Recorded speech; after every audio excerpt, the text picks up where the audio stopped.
Game Day 1, the show, is brought to you by Veolia, the launch partner of Game Day 1, as well as White Plains Hospital.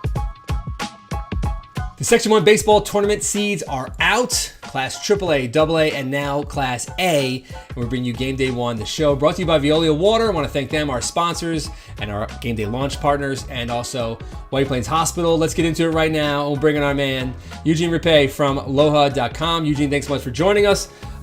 We've done AAA, we've done AA. Now we go to Class A. Another one of these brackets, as we said about AA.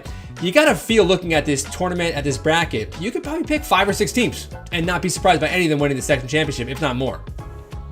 Oh, easily, especially with the double elimination format being removed. Anything goes now. Anything goes. Yeah, let's start at the top. Obviously, Tappan Zee gets the number 1 seed, 17-3. Terrific year. Only losses to Yorktown, North Rockland, and Nanuet. Nanuet being the number 2 seed in Class A. They split with them. So this is a TZ team that you have to look at the depth of their lineup, the depth of their pitching staff, and just feel like they're the deepest team. They have to be considered the favorite. Yeah, for them to be the number 1 seed, I would say that they're definitely deserving. There are definitely some questions that people have had about their schedule because they played a Rockland-heavy schedule, and also they're in the league where they have to play everybody 3 times each. So people want to know, how does that stack up against Westchester or some of these Putnam and Dutchess schools? But they've had a great season so far, and honestly, I think that they're going to make a statement this year. They only have 1 Class A loss all year, and it was against Nanuet.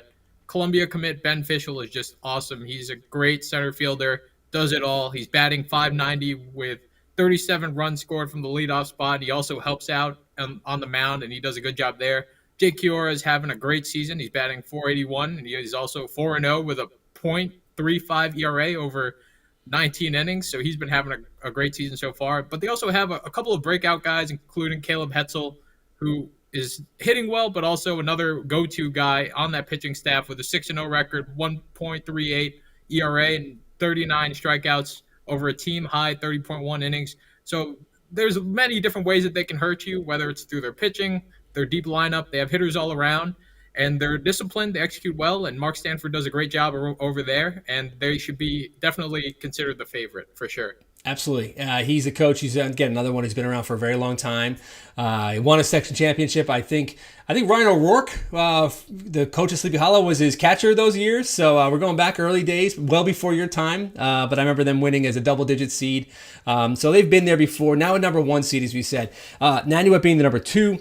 And then you look at Hastings as the number 3 seed. But who's a team that you like? I don't want to say dark horse, but who's a team that would not shock you the most if they won? John Jay Cross River. They have some unfinished business, I would think, just with the way that last season went for them as a young squad, pushing Panis to that extra game on Sunday in the finals last year. If there was no double elimination, I guess, maybe there's a chance that they would have won. Actually, they would have won, yeah, because they actually beat Panis early in the bracket. Yeah, I just remembered. But with John Jay Cross River, they have plenty of guys back who are now a year older and wiser. Nick Fassard has just been phenomenal, senior pitcher and also shortstop. He's 9-1 on the mound with a 1.29 ERA, 86 strikeouts over 54 innings, but he's also leading the team with a .491 batting average and 19 RBIs. And there are a ton of other guys who've taken a big step forward with their development. Jacob Storch, Nolan Rhodes, Elliot Arbogast, Nick Russo, and Will Savet have all impressed me. They've had their ups and downs this year. But last year, what was really impressive to me was, despite being a young team with so many freshmen and sophomores in big spots, they weren't afraid of the bright lights, and I think that's what you want this time of year. And Ted Lawrence does a great job, and I think just with the way that last year ended, they're going to want to go all the way, and they're a team that I would not be surprised that wins it all. Yeah, when again you look up and down this, I thought Rye midway through the season was going to be the team. I thought they were going to be the team that was going to surge, be that high seed. A little bit of stumbles late in the year, losing the Pearl River in the season finale. It cost them possibly some points and maybe 2 home games in the playoffs. Having to go on the road now. So I still will go with Rye. Shep Griffiths is awesome. I mean, he's a terrific arm. And this is a Rye team that's going to hit 1 through 9 in this lineup. And they have the depth, they have the experience, and they have some football players in this team, state champions, some basketball players, some guys who've kind of been around.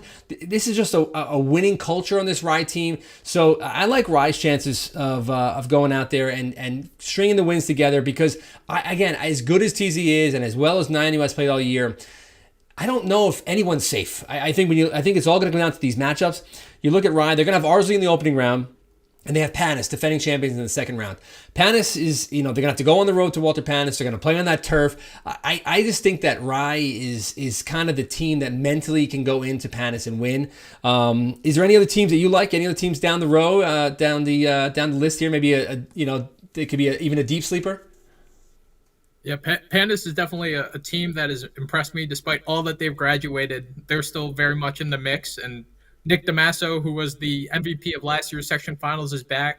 Jacob Malfan is doing a great job at shortstop and at pitcher. But if we're going deep sleepers, Pro River is a team that's been doing pretty well. They started the year with a 6-0 win over Clarkstown North that has aged well, but then they proceeded to lose 5 straight and started 1-5.